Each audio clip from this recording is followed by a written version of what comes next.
而家係台灣時間4月18號，咁今日就係第一次嘗試，我哋思考一下，現在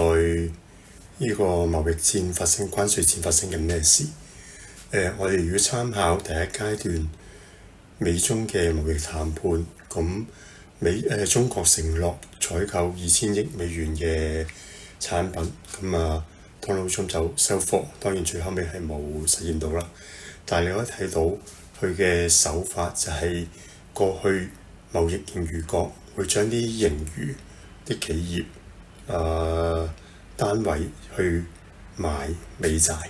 借錢俾美國政府，將佢哋賺到嗰啲貿易盈餘嘅美元回流翻佢。而未來咧，佢哋現在嘅手法就係將啲貿易盈餘部分，可能係好大一部分要轉為對美國嘅投資，或者係採購美國嘅產品，就係話將原本借錢俾美國分一部分出嚟，轉為投資響美國同埋買美國嘅產品。投資響美國同借錢俾美國，就你嘅利益同美國係更加直接關聯，即係不論係有形或者無形嘅資產，咁變咗你係綁上去，同佢個利益連結起上嚟。你如果整衰佢，你自己都衰埋。而採購嘅話咧，就係可能會將原本嘅採購，例如話你原本係用澳洲天然氣嘅，現在要改買美國天然氣。你原本係買Airbus 嘅，咁你現在咧要改買波音。咁當中咧，我哋可以預料到係會可能有啲補貼嘅，例如話原本你買 A 國貨係比買美國貨便宜20%，哇！咁現在企業咪又咁樣蝕㗎嘛，咁可能政府咧就要補貼嗰20%，等嗰啲可以控制到、影響到嘅企業就改為從美國進口。你又可以換一個形象啲嘅講法，就係話政府會對嗰啲出口賺美國錢嘅企業抽稅，然之後咧補貼一啲公司從美國進口貨品，類似就係咁樣玩啦。咁對貿易國嚟講，損失唔係好大，係有損失但唔係好大，反而嗰啲原本買嘢俾貿易國嘅